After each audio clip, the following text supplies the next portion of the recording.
మనం ఫోన్ ఒక 10 నిమిషాల కంటే ఎక్కువ ఇట్లా బెండ్ అయి చూస్తున్నాము అంటే దగ్గర మన మెడ మీద 15-20 కేజీస్ వెయిట్ పడినంత ఎఫెక్ట్ ఉంటుంది.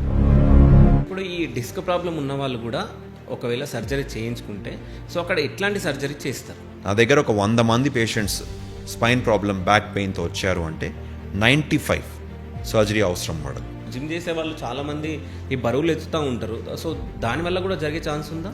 మీరు బాబుని చూస్తే 12 years లాగా అనిపించాడు.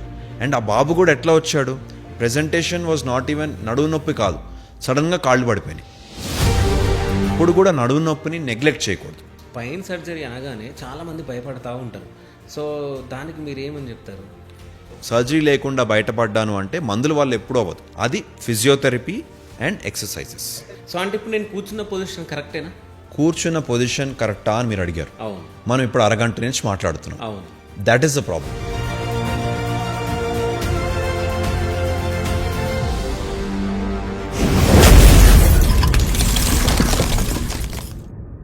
Hi, welcome to Shiva studios. నేను మీ శివ చౌదరి. ఈ మధ్య చాలా స్పైన్ ప్రాబ్లమ్స్ ఎక్కువ అవుతా ఉన్నాయి, కేసెస్ కూడా ఎక్కువ వస్తూ ఉన్నాయి. సో వాటిపైన మాట్లాడడానికి మనతో పాటు డాక్టర్ రవీష్ సుంకర గారు ఉన్నారు. నమస్తే సార్. హలో, ఎలా ఉన్నారు? బాగున్నాను, మీరు ఎలా ఉన్నారు? సూపర్గా ఉన్నాను సార్. అంటే ఈ మధ్య మనం చూసుకుంటే ఈ స్పైన్ ప్రాబ్లమ్స్ చాలా అయిపోయినాయి. అంటే మెడ నొప్పి కానీ, నడుము నొప్పి, స్పైన్ వెన్ను నొప్పి కానీ. సో అంటే అసలు వెన్ను నొప్పి ఎందుకు వస్తుంది అని అంటే మీరు ఏం చెప్తారు? సో మీరు అన్నట్టు ఈ మధ్యన చాలా ఎక్కువ చూస్తున్నామండి.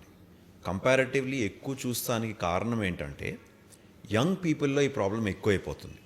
అంటే ఇంతకుముందు మేము ప్రాక్టీస్ మొదలుపెట్టిన ముందు ఒక 10 ఏళ్ల ముందు అట్లా చూసుకుని ఉంటే స్పైన్ ప్రాబ్లం అనేది 60 years 50 years వాళ్ళకు చూసేవాళ్ళం ఎక్కువ. ఈ మధ్యకాలంలో మనం చూసినట్టయితే 20 years, కొన్నిసార్లు అయితే మరీ 15 ఏళ్ళు 16 ఏళ్ల పిల్లలు కూడా వచ్చేసి నడుము నొప్పి వస్తాను సార్, మెడ నొప్పి వస్తుంది అని వస్తున్నారు. ద మెయిన్ రీజన్ ఇది ఎందుకు ఎక్కువ అయిపోతుంది అంటానికి వీళ్ళందరిలో కామన్ వచ్చేసి ఎక్సెసివ్ ఫోన్ యూసేజ్. ఫోన్స్ పట్టుకుని కంటిన్యూస్గా ఒక స్టిఫ్ పొజిషన్లో కూర్చుని ఉంటారు. సో దానివల్ల ఆ లైఫ్ స్టైల్ సెకండ్ ప్రాబ్లం. మనకి ఎక్సర్సైజ్ తగ్గిపోయింది.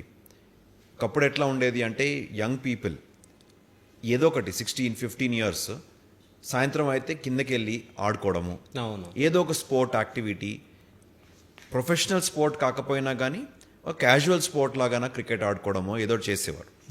ఈ మధ్యకాలంలో సిటీ కల్చర్ చూసినట్టయితే మీరు ఎక్కడ కూడా గ్రౌండ్స్ లేవు, ఎక్కడ కూడా దేర్ ఇస్ నో, అంటే ఆ కిందకి వెళ్ళి ఆడుకుంటాము అనేది ఆ పదమే వినట్లేదు మనం. అప్పుడులో మా చిన్నప్పుడైతే ఎంతసేపు కింద తిరుగుతావు పైకి రా అనేవారు. ఈ మధ్యకాలంలో అది లేదు అసలు. సో ఆ చేంజ్ వల్ల ఈ excessive phone usage, excessive media consumption, ఆ ఎర్గనామిక్స్ వల్ల సెకండ్ థింగ్ లైఫ్ స్టైల్, ఈ రెండిటి వల్ల ఈ ప్రాబ్లం అనేది విపరీతంగా పెరిగిపోయిందండి. ఓకే. సో అంటే ఈ మెడ నొప్పి, వెన్ను నొప్పి, అదేవిధంగా నడుము నొప్పి, ఈ మూడిటికి స్పైనల్ కార్డే కారణం. ఎస్, అవునా? అంటే see what you have to understand, spinal టెక్నికల్గా చెప్పాలి అంటే spinal cord is not the problem initially. Okay. ఏమవుతుంది అంటే ఈ సైకిల్ మీరు అర్థం చేసుకోవాలి. సైకిల్ ఎట్లా ఉంటుంది అంటే మనము ఒక మెడ నొప్పితోటి ఎగ్జాంపుల్గా చెప్తాం మీకు. మనం ఫోన్ ఒక 10 నిమిషాల కంటే ఎక్కువ ఇట్లా బెండ్ అయి చూస్తున్నాము అంటే దగ్గర మన మెడ మీద 15-20 కేజీస్ వెయిట్ పడినంత అంత ఎఫెక్ట్ ఉంటుంది. ఓకే. 10 minutes కంటే ఎక్కువ మీరు కంటిన్యూస్గా ఫోన్ ఇట్లా చూస్తున్నారంటే. ఓకే. సో చాలామంది ఈ మాట అనగానే ఒక వీడియోలో నేను చెప్పాను, ఇది చెప్పగానే మరి పుస్తకాలు కూడా చదువుకునేవారు కదా ముందలా అంటారు. కానీ పుస్తకం మీరు ఎప్పుడైనా చదివితే చూడండి అండి, నో పర్సన్ కెన్ 10 నిమిషాల కంటే కంటిన్యూస్గా ఇట్లా చూడడు పుస్తకంలో. పుస్తకం చేసేటప్పుడు మనం ఇట్లా పుస్తకం ఇట్లా పట్టుకొని చదువుతూ ఉంటాము, ఇలా అడ్జస్ట్ చేస్తాము. Concentration on the book reading is different. మన మీడియా కన్జంప్షన్లో మన మైండ్ అనేది చాలా ఫోకస్ అయిపోతుంది దాని మీద. సో మనం అసలు ఒక 10 నిమిషాలు అనేది తెలియకుండా అయిపోతాయి. సో 10 నిమిషాలు మీరు ఫోన్ ఇలా చూడంగానే ఆటోమేటికలీ నెక్ మసిల్స్ మీద 10 కేజీలు లేదా 15 కేజీలు వెయిట్ పడినట్టు, కొన్ని సందర్భాల్లో అయితే 20 కేజీలు కూడా వెయిట్ పడినట్టు మనం స్టడీస్ చెప్తున్నాయి. ఓకే. 20 కేజీస్ వెయిట్ మీ తల మీద పెట్టుకుని ఇట్లా కూర్చుని ఉన్నంత ఎఫెక్ట్ పడుతుంది. సో ఈ ఎఫెక్ట్ వల్ల ఏమవుతుంది, మీకు ఆటోమేటిక్లీ నెక్ మసిల్ అనేది స్ట్రెయిన్ అవుతుంది. ఓకే. సో ఇనీషియల్ స్టేజెస్లో నెక్ పెయిన్ అనేది ఆ నెక్ స్ట్రెయిన్ వల్ల స్టార్ట్ అవుతుంది. ఈ నెక్ స్ట్రెయిన్ వల్ల పెయిన్ స్టార్ట్ అయ్యి తర్వాత దీన్ని మనం సాల్వ్ చేసుకోకుండా ఇదే విధంగా మన లైఫ్ స్టైల్ని కంటిన్యూ చేస్తూ ఉన్నప్పుడు మెల్లగా ఈ నెక్ పెయిన్ అనేది neck weakness, neck muscles weakness కింద మారిపోతుంది. ఈ నెక్ మసిల్స్ వీక్ అయినాక ఇండైరెక్ట్గా ఆర్ డైరెక్ట్గా మన స్పైనల్ కార్డ్ మీద ఎఫెక్ట్ స్టార్ట్ అవుతుంది. సో ఈ cycle, this the cycle that we need to understand. So first problem is always neck muscles. So నడుము నొప్పి సేమ్ థింగ్. Okay. నడుము నొప్పి కూడా సేమ్ థింగ్. మీరు కూర్చునే విధానం, మీరు నడుము నొప్పిలో మన నడుము నొప్పి పేషెంట్స్ ఎవరిలో ఎక్కువ చూస్తున్నాం, అన్నిటికంటే ఎక్కువ చూసేది ఐటీ వాళ్ళు. అవును. So IT job or desk job చేసేవాళ్ళు ఆ ఎర్గనామిక్స్ ఎలా విధంగా కూర్చుంటారు అంటే కొంతమంది మరీ స్ట్రైట్గా కూర్చుంటారు, కొంతమంది మరీ రిలాక్స్డ్గా నడుమంతా వంచేసి కూర్చుంటారు. సో ఆ కూర్చునే విధానంలో కంటిన్యూస్లీ రాంగ్ పోస్చర్లో కూర్చున్నందుకు సేమ్ థింగ్ నెక్ మసిల్స్కి ఎట్లా అయితే నెక్ పెయిన్లోనో మనకి లంబార్ అంటే మనకి నడుము నొప్పిలో లంబార్ మసిల్స్లో, లోవర్ లంబార్ మసిల్స్లో ఆటోమేటిక్గా ఈ స్ట్రెయిన్ స్టార్ట్ అవుతుంది. Strain followed by pain, strain, pain, then comes weakness. Okay. కంటిన్యూస్గా ఇదే సైకిల్ మీరు అనుభవిస్తూ ఉంటారు. ఓకే. అంటే ఇప్పుడు స్పైన్ ప్రాబ్లం వస్తుంది అనే దాని ముందు సో ఎట్లాంటి సిమ్టమ్స్ ఉంటాయి? స్పైన్ ప్రాబ్లం వస్తానికి ఫస్ట్ మీరు గమనించాల్సింది నెక్ పెయిన్ ఆర్ నడుము నొప్పి అండి. ఓకే. నెక్ పెయిన్ అంటే మీకు మెడ నొప్పి, నడుము నొప్పి. ఈ నొప్పి వచ్చినప్పుడు ఇనీషియల్గా మీకు ఎప్పుడు కూడా కాన్స్టెంట్గా ఉండదు ఈ నొప్పి. ఎట్లా ఉంటుంది, మీరు పొద్దున్న సాయంత్రం వరకు పని చేశారు లేదా సాయంత్రానికో లేకపోతే ఈవినింగ్ పడుకునే ముందుకో మీకు కొద్దిగా అలసిపోయినట్టు నెక్లో కొద్దిగా స్ట్రెయిన్ అనిపిస్తుంది. స్ట్రెయిన్ అంటే ఏదో అలసిపోయినట్టు కొద్దిగా నొప్పి ఉంటుంది, అది విపరీతంగా నొప్పి ఉండదు. అప్పుడు ఏదో పట్టేసినట్టు నొప్పి ఉండదు, కానీ ఏదో టయర్డ్ అయిపోయాము, ఇవాళ బాగా టయర్డ్ అయిపోయాము అని చెప్పి. ఈ స్టేజ్లో చాలామంది ఏం చేస్తారు, దీన్ని నెగ్లెక్ట్ చేస్తారు.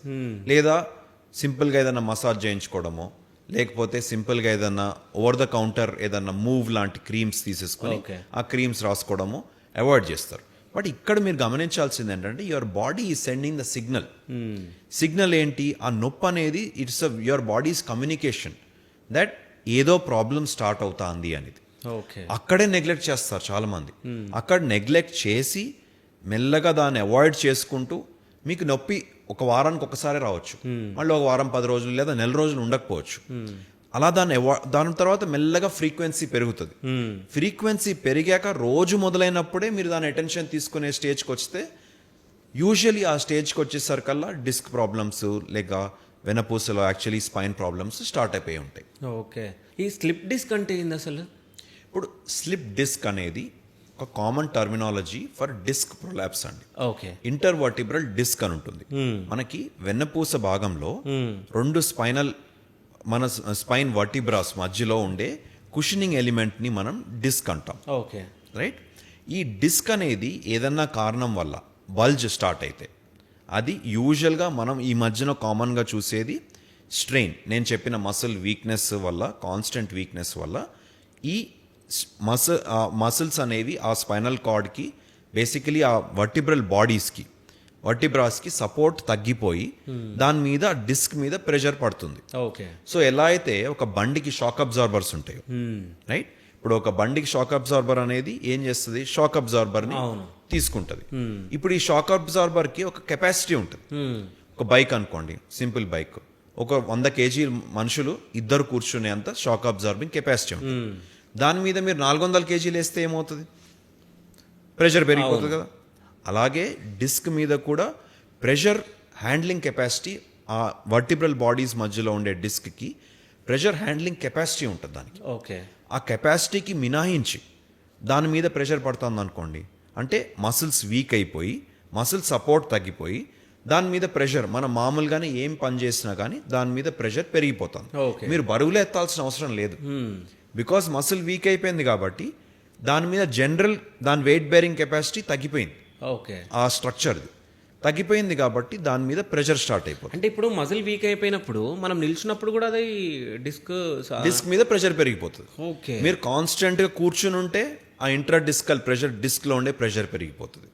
సో రకరకాల కారణాల వల్ల ఈ డిస్క్ లో ప్రెషర్ పెరిగిపోయి ఆ డిస్క్ ఒక బయట పొర, న్యూక్లియస్ పల్పోసిస్ అనేది లోపల ఉంటుంది, యాన్యులస్ అనేది బయట ఉంటుంది, బయట పొర లాంటిది. ఓకే. ఆ పొర అనేది మెల్లగా చిరిగిపోయి ఆ లోపల ఉండే గుజ్జు అనేది బయటికి వచ్చేస్తే దాన్ని మనం స్లిప్ డిస్క్ అంటాం. ఓకే.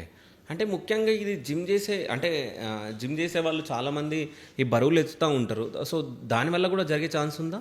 దానివల్ల జరిగే ఛాన్స్ ఉంది. Okay. బట్ దానికి ఫస్ట్ థింగ్ మీరు అర్థం చేసుకోవాల్సింది ఏంటంటే రాంగ్ పోస్చర్లో వెయిట్స్ లేపితేనే. ఓకే. జిమ్ చేసే వాళ్ళల్లో వెయిట్స్ ఎత్తే వాళ్ళల్లో అందరిలో వస్తుంది అనేది అపోహ. కొంతమందిలో రావచ్చు. ఎవరైతే రాంగ్ పోస్చర్లో చేస్తారు లేదా సడన్గా వెయిట్ ఎత్తేస్తారు. యాక్చువల్గా చెప్పాలంటే మీరు రెగ్యులర్గా జిమ్కి వెళ్ళి రెగ్యులర్గా మసిల్ స్ట్రెంథనింగ్ చేసుకున్నారనుకోండి, ఇది వచ్చే అవకాశం తగ్గుతుంది. ఓకే.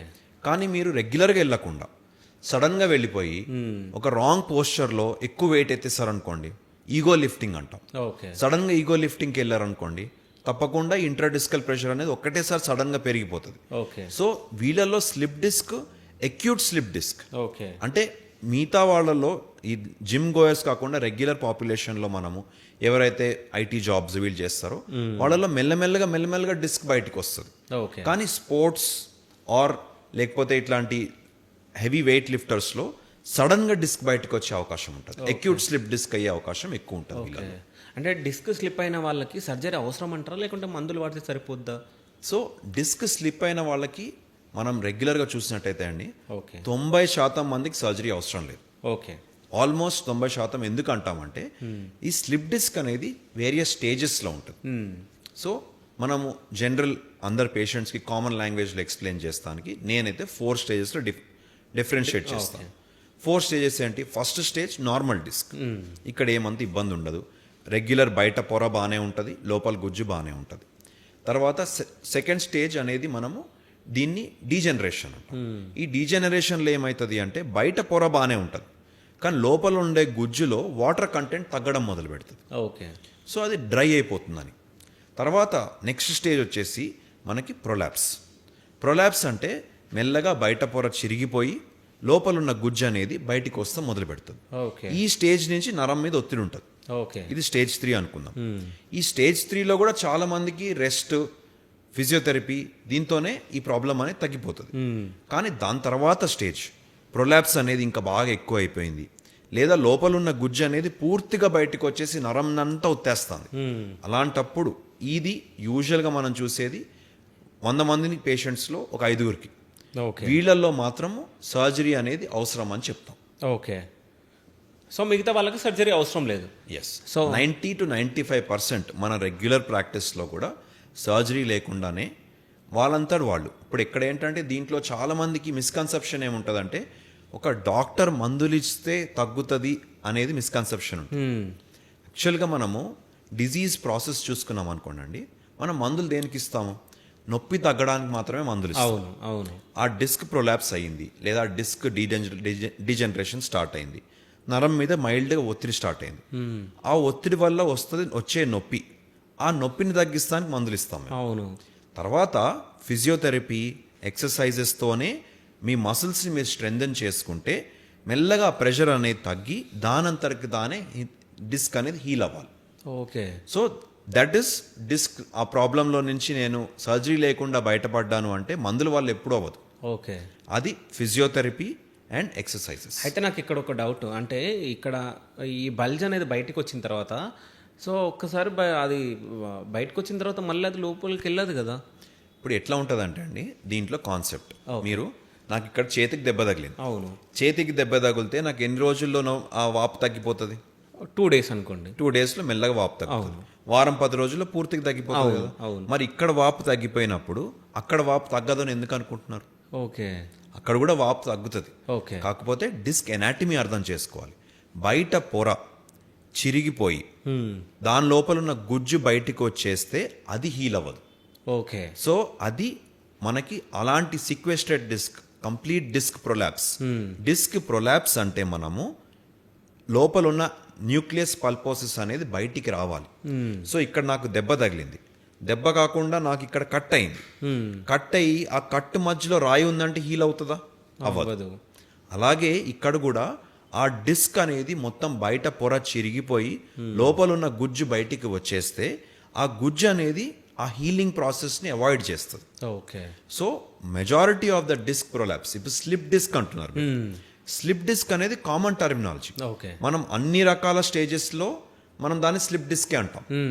మీకు డీజనరేషన్ స్టార్ట్ అయినా స్లిప్ డిస్కే, అర్లీ డిస్క్ ప్రొలాప్స్ అయినా స్లిప్ డిస్కే, లేదా నేను చెప్పినట్టు మీకు later stages of disc prolapse or sequestered disc, advance స్టేజెస్ని కూడా మనం స్లిప్ డిస్కే అంటాం. అదొక కామన్ లాంగ్వేజ్లో వచ్చేది.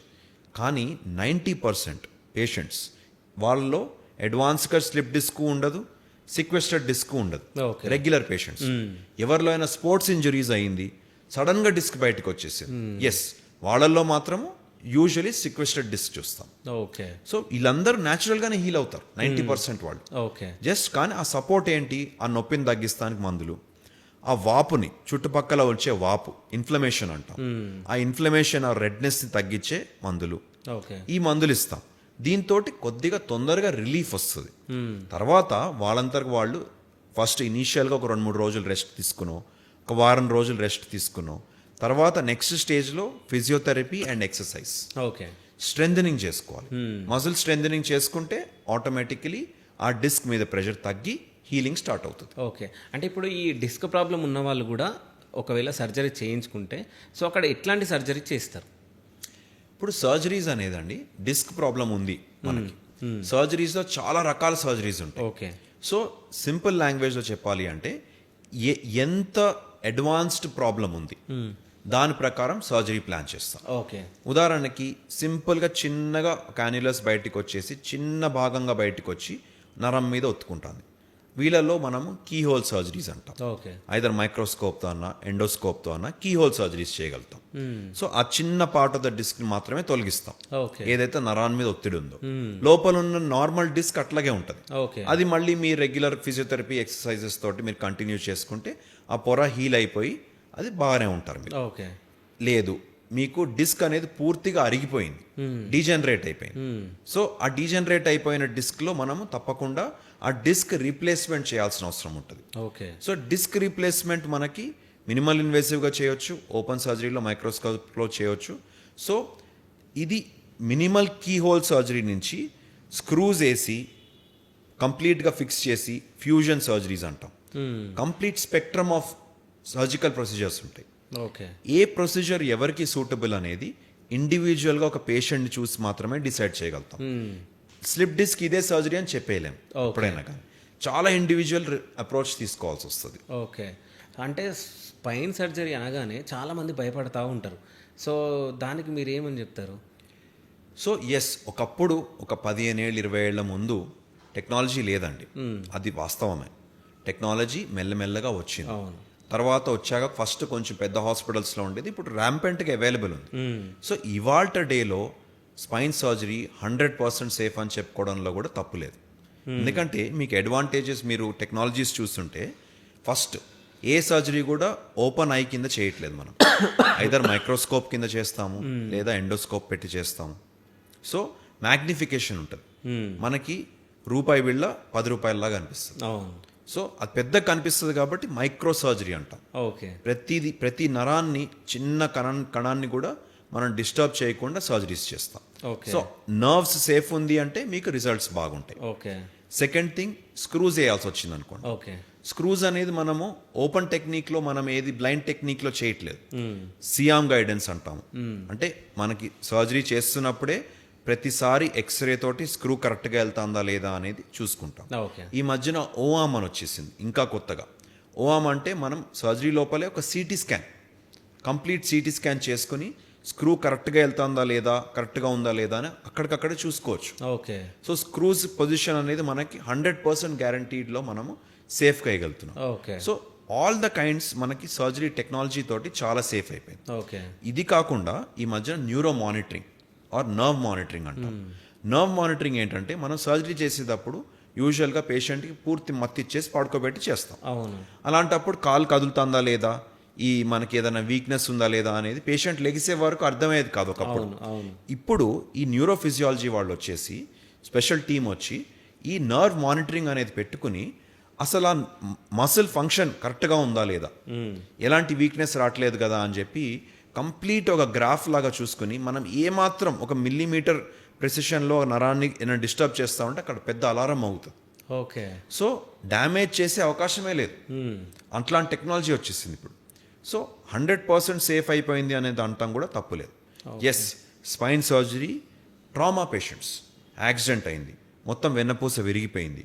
సో అలాంటి వాళ్ళు ఆల్రెడీ వీక్నెస్తో వచ్చారు మన దగ్గరికి. లేదా కొన్నిసార్లు స్పైన్ స్ట్రోక్ అంటాం. ఈ డిస్క్లో కూడా సడన్గా డిస్క్ బయటకు వచ్చేసి నరాలను చంపేస్తుంది అనమాట బయటకు వచ్చి.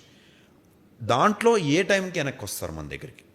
ఒకవేళ వాళ్ళు 12 గంటల ముందే వచ్చేస్తారు మన దగ్గరికి, అప్పుడు కంప్లీట్ రికవరీ ఎక్స్పెక్ట్ చేయొచ్చు. ఓకే. కానీ ఈ ట్రామాలో కానీ లేదా మనకి ఇట్లాంటి ఈ స్పైనల్ కోడా ఈక్వైనా సిండ్రోమ్ అంటాం, ఆర్ సింపుల్ లాంగ్వేజ్లో స్పైనల్ స్ట్రోక్ అంటాం. ఇలాంటి వీక్నెస్ తోటి ఒక నెల రోజుల నుంచి కాళ్ళే పని చేయట్లేదు, ఇప్పుడు వచ్చి సర్జరీ చేశాక రికవరీ అనుకుంటే చాలాసార్లు రికవర్ అవ్వకపోవచ్చు. ఓకే. సో అలాంటి సిచ్యువేషన్స్ మినాయించి మిగతా అన్ని సర్జరీస్ చాలా సేఫ్ అయిపోయినాయి ఇప్పుడు. ఓకే. అంటే మొత్తం అడ్వాన్స్ టెక్నాలజీ వచ్చింది ఎస్, స్పైన్ సర్జరీకి, అంతేనా sir? Yes, complete technology based అయిపోయిందండి. ఓకే. అంటే ఇంకోటి ఏంటంటే జనాలలో అపోహ, ఒకవేళ స్పైన్ సర్జరీ అవుతే మనం వంగలేము, జిమ్ చేయలేము, ఇట్లా చాలా మంది అనుకుంటా ఉంటారు. అవన్నీ అపోహలా లేకుంటే ఏం చెప్తారు? So again the same thing అండి. ఓకే. మనకి మనం సర్జరీ సెలెక్ట్ చేసుకునేటప్పుడు usually as a surgeon our first goal is to maintain natural anatomy as much as possible. ఇప్పుడు ఈ key hole surgeries, endoscopic surgeries ఎందుకు వచ్చాయి? చిన్న ప్రాబ్లంకి చిన్న ఇన్సిషన్ తోటి ఆ మసిల్ని ఎక్కువ డిస్టర్బ్ చేయకుండా ఓన్లీ ఆ చిన్న డిస్క్ని మాత్రమే తీసేసి రెగ్యులర్ అనాటమీ నార్మల్ ఉంచాలి. సో మీరు కంప్లీట్ నార్మల్ లైఫ్కి మీరు ముందు ఎలా ఉన్నారో, మీరు ఏం చేసుకుంటున్నారో, ముందు రెగ్యులర్ యాక్టివిటీస్, జిమ్కి వెళ్తున్నారు, ఎలా చేస్తున్నారు, ఏది డిస్టర్బ్ అవ్వద్దు అనే దాని మీద ఆ ప్రిన్సిపల్ మీద తయారు చేసిన సర్జరీనే minimal invasive surgery or key whole surgeries. ఈ కీ హోల్ సర్జరీస్ చేసినప్పుడు మీకు మీ రెగ్యులర్ లైఫ్ అనేది రెండో రోజుకి మీరు రెగ్యులర్ లైఫ్కి వెళ్ళిపోవచ్చు. ఎస్, కొన్ని కండిషన్స్లో మాత్రం వేర్ ఎక్స్టెన్సివ్ ఫ్యూజన్స్ చేస్తాము, అంటే ఒక 4 levels 5 levels స్క్రూస్ వేసేసి ఫిక్స్ చేసేసాం. దాంట్లో కూడా మీరు సర్జరీ ముందే you are able to talk to the doctor and understand ఎంతవరకు నాకు మోషన్ పోతుంది, ఎంతవరకు నాకు రేంజ్ ఆఫ్ మోషన్. అంటే నేను ఒక 90 degrees బెండ్ అవ్వగలుగుతాను నార్మల్గా, ఆ 90 degrees 85 degrees అవ్వచ్చు. అది ప్లాన్ చేసి చెప్పగలుగుతున్నాం. ఇప్పుడు మన దగ్గరికి చాలా మంది స్పోర్ట్స్ వాళ్ళు వస్తారు. ఇప్పుడు ఈ గోల్ఫర్స్లో సర్వైకల్ డిస్క్ అంటాం, చాలా కామన్గా చూస్తూ ఉంటాం గోల్ఫ్ ఆడే వాళ్ళలో. సో వాళ్ళకి ఎట్లా అంటే ఆ గోల్ఫ్ మోషన్ అనేది, ఆ రేంజ్ ఆఫ్ మోషన్ అస్సలు కాంప్రమైజ్ అవ్వద్దు. వాళ్ళు స్పోర్ట్స్ పీపుల్. కాంప్రమైజ్ అయిందంటే వృత్తి దెబ్బతింటుంది వాళ్ళు. So they are very particular. So వీళ్ళకేంటి మోషన్ ప్రిజర్వింగ్ ఇంప్లాంట్స్ వచ్చేసాయి. ఓకే. సో ఎలాంటి రేంజ్ ఆఫ్ మోషన్ కూడా తగ్గకుండా మనం సర్వైకల్ డిస్క్లో పెట్టగలుగుతున్నాం, డిస్క్ రీప్లేస్మెంట్. సో వీళ్ళకి అస్సలు ఎలాంటి ఇబ్బంది కూడా ఉండదు. కానీ end of the day it comes at a cost. So మీ అవసరాలు ఏంటి దాన్ని బట్టి there are wide variety of implants available, wide variety of technology available and type of surgeries available. So ఒక పేషెంట్ తోటి కూర్చుని వాళ్ళ లైఫ్ స్టైల్ ఏంటి, వాళ్ళు ఏం ఎక్స్పెక్ట్ చేస్తున్నారు సర్జరీ అయిపోయాక. ఇప్పుడు ఒక 70 years or 80 years వాళ్ళు చాలామంది వస్తారు. యూజువల్గా మనం సర్జరీస్ చేస్తాం. వాళ్ళు లేచి పరిగెట్టాలని అనుకోరు. What they want is a pain free life.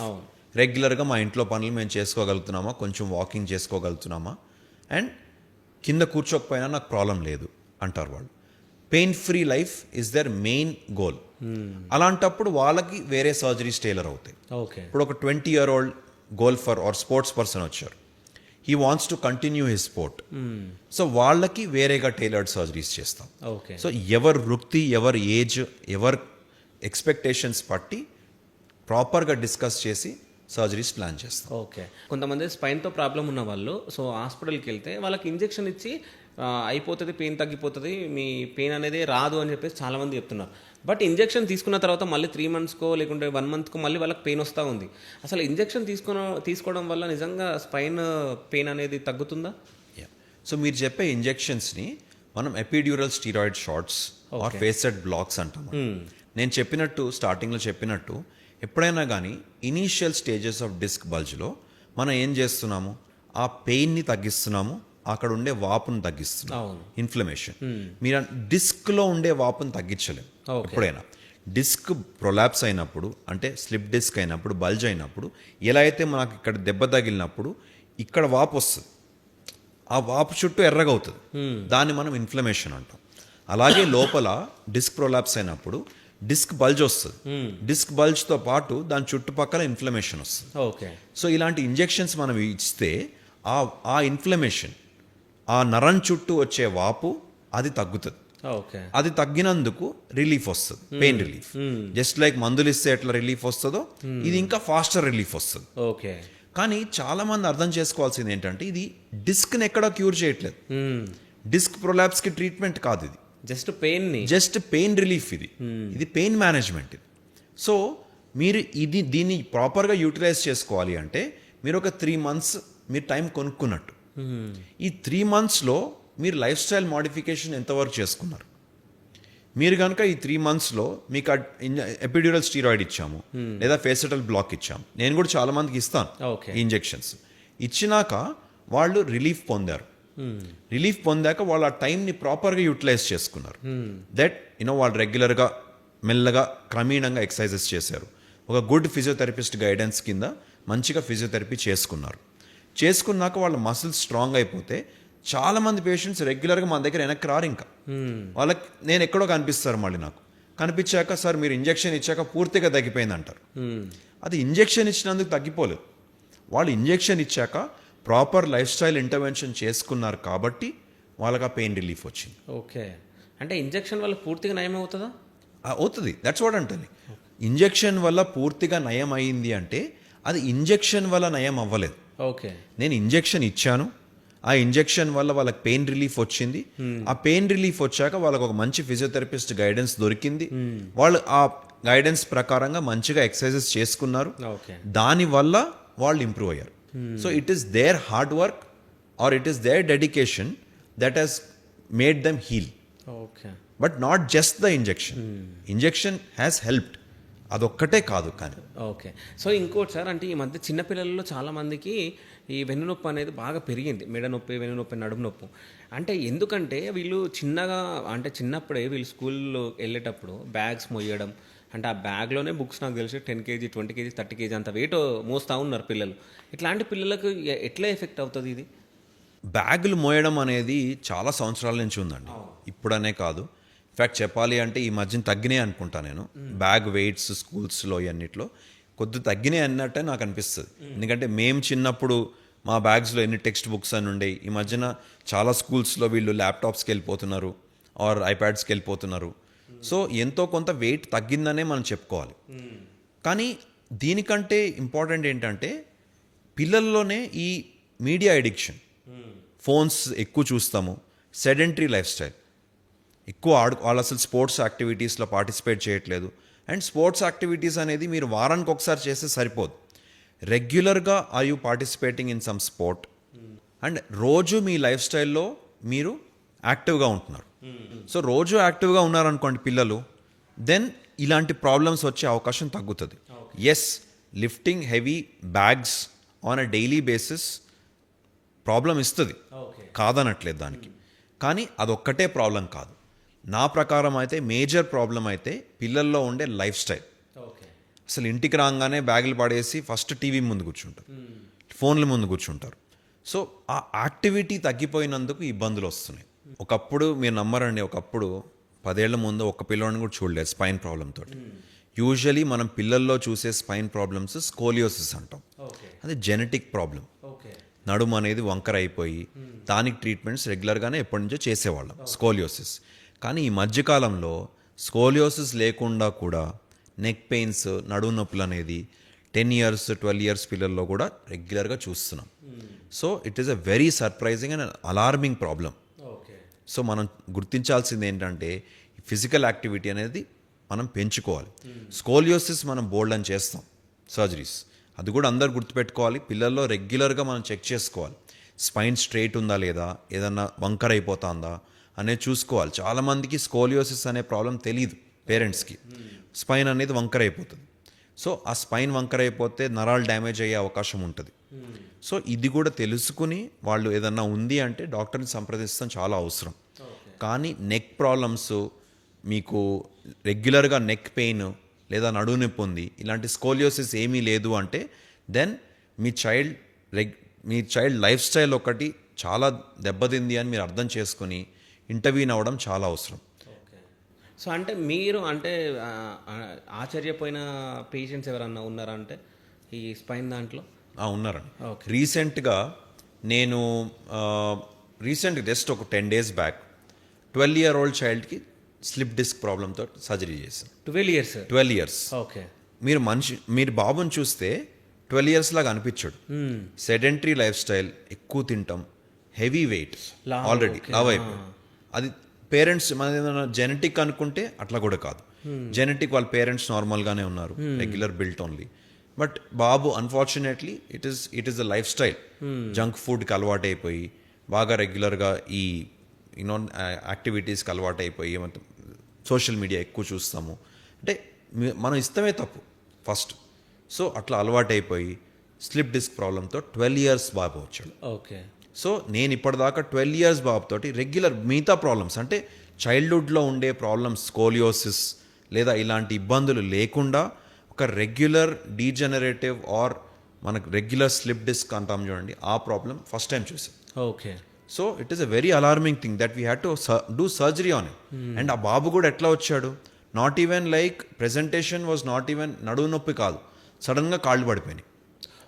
కోడా ఈక్వైనా అంటాం, నేను అన్నాను చూడండి, కోడా ఈక్వైనా సిండ్రోమ్ తోటి 12 years బాబు వచ్చాడు.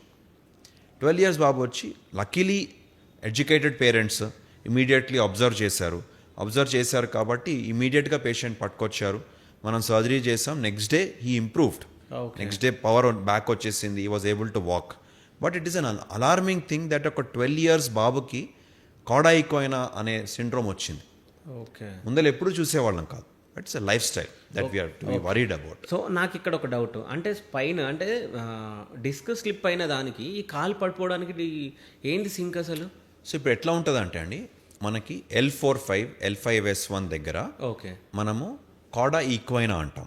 కోడా ఈక్వైనా అంటే హార్సెస్ టైల్, గుర్రం ఒక తోక, అలా నర్వ్స్ అన్ని ఇట్లా మెల్ల అక్కడ అన్ని ఒక బండిల్ లాగా ఉంటాయి. ఓకే. మన కాళ్ళకి వెళ్ళే నరాలు అంతా ఒక బండిల్ లాగా ఉంటాయి. ఈ ఏరియాస్లో కనుక సడన్గా L45 L5S1 అనేది డిస్క్ సడన్గా బయటకు వచ్చే అవకాశం చాలా ఉంటుంది. ఓకే. ఎందుకంటే కర్వేచర్ ఆఫ్ స్పైన్ అట్లా ఉంటుంది. మనం స్పైన్ ఎర్గనామిక్స్ ఆర్ మనకి ఆ సజెటల్ లోడ్ అనేది స్పైన్లో న్యాచురల్గా ఎట్లా ఉంటుంది అంటే ఈ 2 లెవెల్స్లో డిస్క్ సడన్గా బయటకు వచ్చే అవకాశం ఉంటుంది. Okay. Yes, definitely underlying weakness ఉంటుంది, లేదా సడన్గా ఏదైనా వైలెంట్ ఇంజురీ అని అవ్వచ్చు. ఇలాంటప్పుడు సడన్గా ఈ డిస్క్ అనేది బయటకు వచ్చేస్తే, ఈ పల్పోసిస్ జెల్ లాగా బయటకు వచ్చేస్తే ఈ నరాలన్నిటినీ ఒత్తిడి పెట్టేస్తుంది. ఈ ఒత్తిడి పెట్టేసినప్పుడు సడన్ ఒత్తిడి వల్ల ఆ నరాలన్నీ ఆఫ్ అయిపోతాయి. ఓకే. సో ఇలాంటప్పుడు ఏంటంటే మనకి అన్ఫార్చునేట్లీ గోల్డెన్ పీరియడ్ మాత్రమే ఉంటుంది. ఈ గోల్డెన్ విండో పీరియడ్ ఏంటంటే 12 to maximum 24 hours.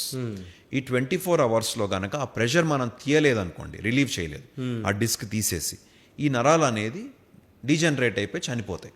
Okay. So అలాంటప్పుడు ఆ పవర్ అనేది వెనక్కి రాకపోవచ్చు. So it's a emergency. Cauda equina స్పైన్లో కూడా ఇలా అవ్వచ్చు అని చాలా తక్కువ మందికి అవగాహన ఉంటుంది. ఓకే. మనం అందరం స్పైన్ డిస్క్ని చాలా చిన్న ప్రాబ్లం అనుకుంటాం. ఓకే. కానీ there are problems which can become very serious. So ఎప్పుడు కూడా నడుము నొప్పిని నెగ్లెక్ట్ చేయకూడదు. ఓకే. అలాగే ఈ సడన్గా పిచ్చిగా వెయిట్స్ ఎత్తేయడము, ఈగో లిఫ్టింగ్ చేయడము, ఇవన్నీ చేయకూడదు. ఓకే. అంటే ఎగ్జాంపుల్ అంటే మీరు అన్నారు కదా సార్, అంటే నడుము నొప్పిని మీరు నెగ్లెక్ట్ చేయొద్దని. అంటే నాకు అప్పుడప్పుడు నడుము నొప్పి వస్తుంది, అంటే ఏం ప్రాబ్లం అయి ఉంటుంది మరి? అప్పుడప్పుడు నడుము నొప్పి వస్తుంది మీకు, ఇలాంటి కాళ్ళలోకి ఎప్పుడు కూడా రేడియేటింగ్ పెయిన్ అంటాం, కాళ్ళల్లోకి ఒక షాక్ లాంటి పెయిన్, షయాటికా, అలాంటి ప్రాబ్లం లేదు, కాళ్ళల్లో తిమ్మిరులు లేవు, it's okay. But you have to understand that me body మీకు ఒక సిగ్నల్ ఇస్తాం. ఓకే. సో ఆ సిగ్నల్ని మీరు ఎట్లా తీసుకుంటారు? నడుము నొప్పి వస్తుంది అంటే you have to understand that నేను లైఫ్ స్టైల్ ఇంటర్వెన్షన్ చేసుకోవాలి. ఆ నడుము నొప్పి ఈ వయసులో రావడం మంచిది కాదు అని చెప్పి మీరు either you have to strengthen your muscle or reduce your activity, ideally do both. Okay.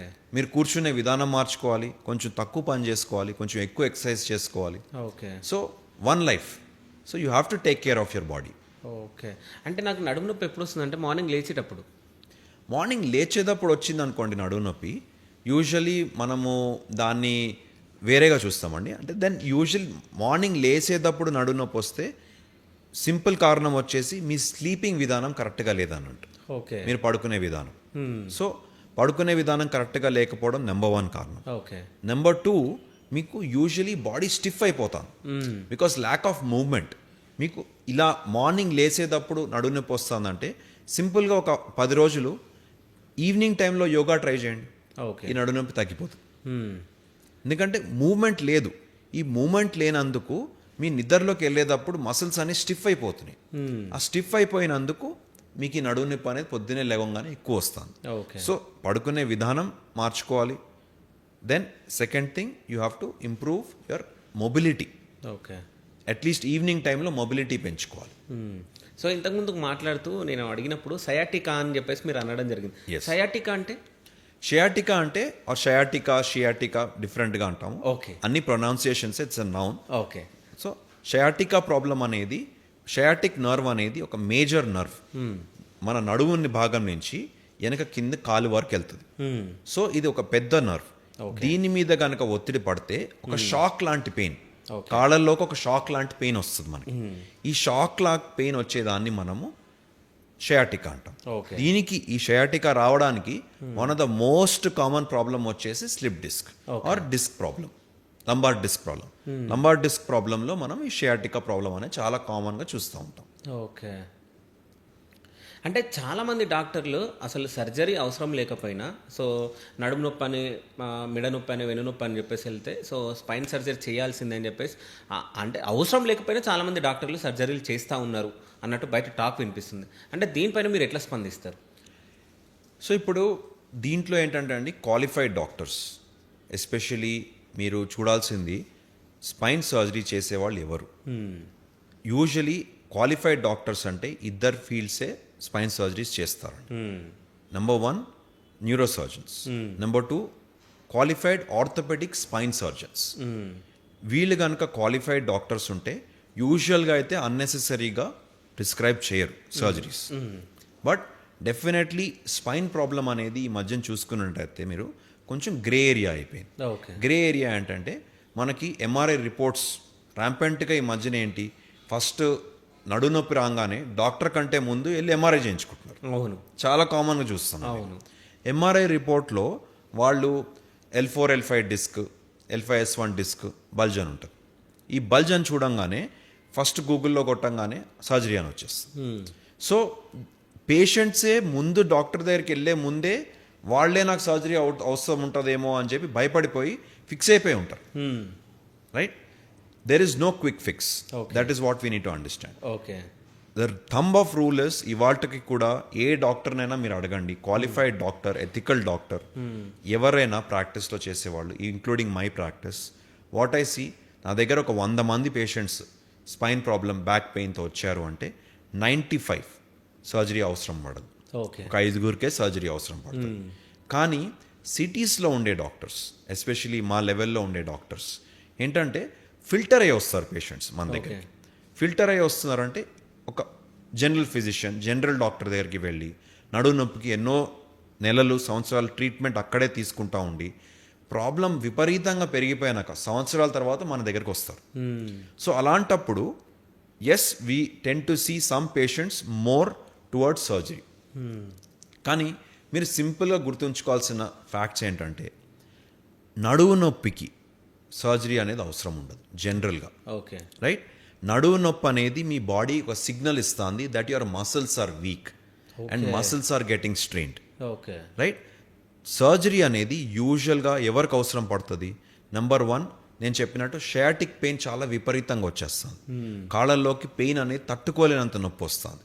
That is definitely one of the soft indications surgery అవసరం పడవచ్చు అని. సెకండ్, చాలా కంపల్సరీగా సర్జరీ అవసరం అని ఎప్పుడు చెప్తాము? డిస్క్ బల్జ్ అనేది పూర్తిగా అయిపోయి, డిస్క్ ప్రొలాప్స్ అయిపోయి, ఈ నేను చెప్పిన ఈ కాడా ఈక్వైనా సిండ్రోమ్ ఇంపెండింగ్గా అనిపిస్తుంది మనకి. కాళ్ళు వీక్నెస్ రావచ్చు అనిపిస్తుంది, లేదా మూత్రానికి, బాత్రూమ్కి మనకి పవర్ పోవచ్చు, ఇబ్బంది అవ్వచ్చు అని పేషెంట్, అలాంటి పేషెంట్స్లో మాత్రం సర్జరీ అవసరము అని చెప్తాం. థర్డ్ ప్రాబ్లం, ఆల్రెడీ వీక్నెస్ వచ్చేసింది. కాళ్ళు వీక్నెస్ అంటే ఫుడ్ డ్రాప్ అంటాం, పాదం ఎత్తలేకపోతారు, ఓకే. లేదా కింద టోస్ మనకి కాళ్ళ వేళ్ళు వీక్ అయిపోతాయి, చెప్పులు జారిపోతూ ఉంటాయి నడిచేటప్పుడు, లేదా మనకి సర్వైకల్ డిస్క్ ప్రాబ్లమ్స్లో సడన్గా మనకి కాళ్ళల్లో టైట్నెస్ స్టార్ట్ అయిపోతుంది. ఓకే. ఇలాంటి సిమ్టమ్స్ ఏమన్నా ఉన్నాయి అంటే కంపల్సరీ సర్జరీ అంటాం. సో సిమ్టమ్స్ని గుర్తించాలి. మనం గుర్తించుకోవాల్సిన సింపుల్గా చెప్పాలంటే we don't operate on MRI. చాలామంది అదే అనుకుంటారు. నాకు పంపిస్తారన్నమాట, సార్ ఇప్పుడు ఆన్లైన్ కన్సల్టేషన్స్ ఉంటాయి, సడన్గా ఎంఆర్ఐ రిపోర్ట్ పంపించేస్తారు, ఫిలిం కూడా పంపించారు, ఓకే. జస్ట్ రిపోర్ట్ ఫోటో తీసి వాట్సాప్ అంటారు, సార్ ఈ సర్జరీ ఖర్చు ఎంత అవుతుంది అంటారు. పేషెంట్ చూడాలి బాబు ఫస్ట్. పేషెంట్ చూడకుండా సర్జరీ ఎట్లా చేస్తాం? So that is an absolute garbage. That మనం ఎంఆర్ఐ రిపోర్ట్ మీద సర్జరీ ఎప్పుడు చేయమండి. పేషెంట్ని ఎగ్జామిన్ చేయకుండా ఎవరు కూడా సర్జరీ అని చెప్పలేరు. ఓకే. కాదు, పేషెంట్ ఒకవేళ పెయిన్ ఉందని చెప్పినా డాక్టర్స్ ఎంఆర్ఐ చేయించుకోమంటారు కదా. ఎస్, చేయమంటాం. మరి ఎంఆర్ఐ చూసిన తర్వాత మళ్ళీ పేషెంట్ ఎందుకు చూడడం అనేది నా డౌట్. అట్లా కాదండి. Okay. See you have to understand the sequence. Okay. మీరు చెప్పిన సీక్వెన్స్ ఏంటి? పేషెంట్ నా దగ్గరకు వచ్చారు, అవును, మనం నొప్పి ఉంది అన్నాడు. ఆ నొప్పి ప్రకారంగా మనం ఎంఆర్ఐ చెప్పాం. అవును. మీకు ఇంకో ఫ్యాక్ట్ చెప్తా ఇక్కడ. ఓకే. నా దగ్గరికి 5 పేషెంట్స్ బ్యాక్ పెయిన్తో వచ్చారనుకోండి, నేను ఒక్కడికే ఎంఆర్ఐ చెప్తాను. ఓకే. ఎంఆర్ఐ కూడా అనవసరంగా చేస్తున్నాం మనం చాలా మందికి. ఓకే. సో మనకి జస్ట్ రెగ్యులర్ బ్యాక్ పెయిన్ వస్తుంది, మీకు ఇలాంటి నేను చెప్పినట్టు షయాటిక్ పెయిన్ అట్లాంటిది ఏం లేదు. బ్యాక్ పెయిన్ జస్ట్ వారం రోజుల నుంచే ఉంది, ఎందుకు ఎంఆర్ఐ? రెస్ట్ తీసుకుంటే తగ్గిపోయిందంటే ఎంఆర్ఐ అవసరం ఏముంది? ఓకే. సో నేను చెప్పిన సీక్వెన్స్ ఏంటి? నేను చూసే పేషెంట్స్లో మ్యాక్సిమం పేషెంట్స్ వాళ్ళు ఒక్కసారి కూడా ఏ స్పైన్ సర్జనో, ఏ న్యూరో సర్జనో, న్యూరాలజిస్టో ఎవరితోనూ కన్సల్ట్ అవ్వరు. పెయిన్ వచ్చింది, గూగుల్లో సెర్చ్ చేశారు, డైరెక్ట్గా వెళ్ళిపోయి ఎంఆర్ఐ చేయించుకున్నారు. ఓకే. మీరు ఇండియాలోనే మీరు చూస్తే we're the only country which is confused. Okay. మనకు టెక్నాలజీ అవైలబుల్ ఉంది, రూల్స్ లేవు. మనకి మీరు చూసినట్టయితే యుఎస్కి వెళ్తే మీకు ఒక ఎంఆర్ఐ చేయించుకోవాలి మీరు లంబార్ స్పైన్కి, సర్వైకల్ స్పైన్కి అంటే ఒక డాక్టర్ ప్రిస్క్రిప్షన్ లేకుండా మీరు చేసుకోలేరు. Okay. Any advanced country or poor countries ఉన్నాయి, ఆఫ్రికా ఉంది, అక్కడ ఎంఆర్ఐ అవైలబుల్ ఉండదు. We're the only country where MRI is available and we don't need a doctor prescription. Okay. So unfortunately unique problem ఇండియాలో ఎక్కువ చూస్తాం. సో ఈ ఎంఆర్ఐని మనం misuse చేస్తున్నాం, దానివల్లనే ఈ ప్రాబ్లం దట్ చాలా ఇంతమందికి సర్జరీలు అంటున్నారు, ఇది అంటున్నారు. So this is not good. So మనం అర్థం చేసుకోవాల్సింది పేషెంట్ పరిస్థితి ఏంటి, పేషెంట్కి అసలు ఎంఆర్ఐ అవసరమా, పేషెంట్కి అసలు సర్జరీ అవసరమా, పేషెంట్ని డీటెయిల్డ్గా ఎగ్జామిన్ చేశాకే ఈ డెసిషన్స్ మనం తీసుకోగలుగుతాం. ఓకే. సో అంటే ఇప్పుడు నేను కూర్చున్న పొజిషన్ కరెక్టేనా? నాకు ఇప్పుడు కొద్దిగా నాకు నడుము పెయిన్ వస్తుంది. యా. సో కూర్చున్న పొజిషన్ కరెక్టేనా? సో ఒకటి అందరూ అడిగేది క్వశ్చన్, నేను చెప్పేది కూర్చున్న పొజిషన్ కరెక్టా అని మీరు అడిగారు. అవును. మనం ఇప్పుడు అరగంట నుంచి మాట్లాడుతున్నాం. అవును. That is the problem. Okay. Right. It is more important that you keep moving than what your position is. అందరూ వచ్చి సార్ నేను 2 గంటలు చైర్ నుంచి లెగవని అక్కడే కూర్చుంటాను, మీరు ఎలా కూర్చున్నా మీకు నొప్పి వస్తుంది. ఓకే.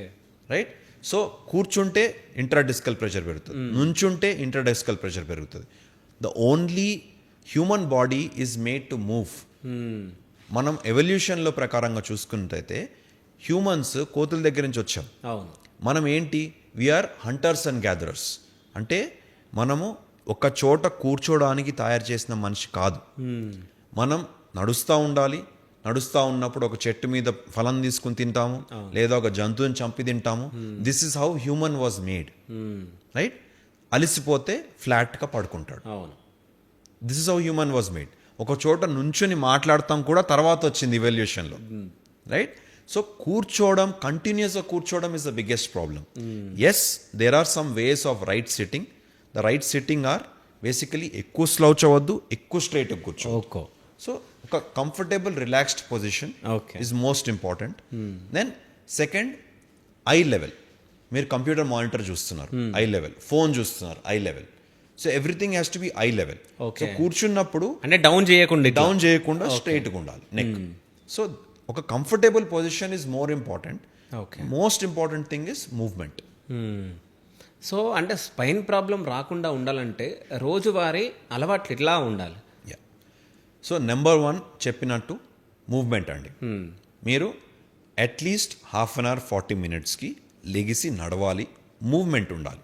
సో ఇది పెట్టుకున్నారు అంటే 90% ప్రాబ్లం సాల్వ్ అయిపోయింది. ఓకే. సెకండ్, మీరు కూర్చునే విధానం, మీరు ఫోన్లు వాడే విధానం, ఇవన్నీ ఇంప్రూవ్ చేసుకోవాలి. ఓకే. సో దీనికి అడిషనల్గా ఏమీ ఖర్చు అవసరం లేదు, just lifestyle modification. Okay.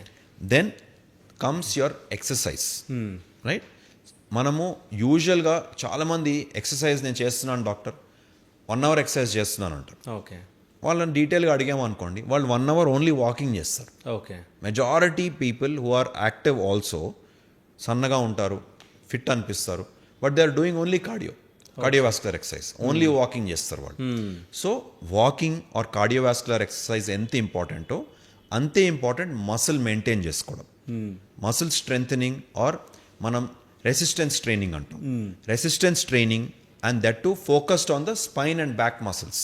Okay. So దీంట్లో సింపుల్గా చెప్పాలంటే మీరు యూట్యూబ్లో చూస్తే isometric back strengthening or isometric neck strengthening అంటాం. ఇంకా సింపుల్గా నేను చెప్పాలంటే yoga. Yoga is one of the best forms of exercise for your back and neck. Okay. So yoga కనుక అట్లీస్ట్ ఒక 10 నుంచి 15 నిమిషాలు రోజుకి చేసుకుంటే it is done. Then finally smoking and drinking completely, especially smoking అనేది అవాయిడ్ చేయాలి. Every cigarette you smoke మీ డిస్క్కి వచ్చే న్యూట్రిషన్ అనేది చనిపోతుంది. ఓకే. స్పైన్కి వెళ్ళే న్యూట్రిషన్. ఆల్రెడీ డిస్క్ అనేది చాలా తక్కువ వాస్క్యులర్ ఉంటుంది. So the more you smoke, the more you are consuming alcohol, ఈ డిస్క్కి న్యూట్రిషన్ తగ్గిపోయి బ్యాక్ ప్రాబ్లమ్స్ వస్తాయి. Okay. Finally good nutrition. Good nutrition అంటే good balance nutrition, protein quantity అనేది ఫుడ్లో కరెక్ట్గా ఉండాలి, ఫైబర్ అనేది కరెక్ట్గా ఉండాలి, మీ గట్ హెల్త్, మీ మోషన్స్ అన్నీ స్మూత్గా ఉన్నాయంటే నడుము నొప్పులు వచ్చే అవకాశం తక్కువ ఉంటుంది. Okay.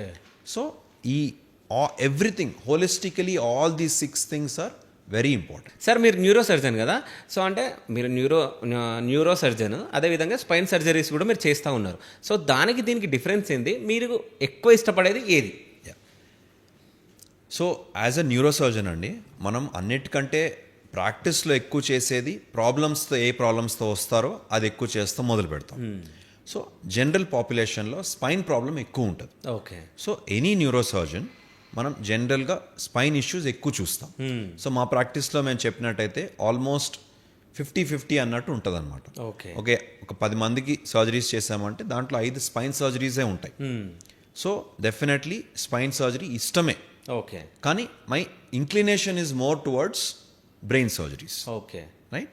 Spine surgeries it's like challenging అనిపించవు. So spine surgeries very straightforward, or spine surgeries అనేవి మనకి యూజువల్గా చూసినట్టయితే they are not very different compared to each case. చాలా స్ట్రైట్ ఫార్వర్డ్గా ఉంటాయి. We do it regularly and ఒక కామ్ మైండ్తో చేసుకుంటాం. ఓకే. కానీ ఆ అడ్రినలిన్ రష్ అనేది, ఆ ఎక్సైట్మెంట్ అనేది డెఫినెట్లీ బ్రెయిన్ సర్జరీస్లో ఎక్కువ ఉంటుంది కాబట్టి అది ఎక్కువ ఇష్టం అని చెప్తాను. Okay. But definitely spine surgeries are regular ప్రాక్టీస్లో ఎక్కువ శాతం స్పైన్ సర్జరీసే చేస్తూ ఉంటాం. ఓకే. సో అంటే ఫైనల్గా ఒక క్వశ్చన్ సార్, అంటే యూత్కి అంటే 1 wordలో స్పైన్ ప్రాబ్లం రావద్దు అని అంటే మీరు ఏం చెప్తారు? Movement. Okay. Not even one sentence కూడా 1 word. ఓకే. మూమెంట్ ఇవ్వాలంటారు అంతే. ఓకే. Keep moving.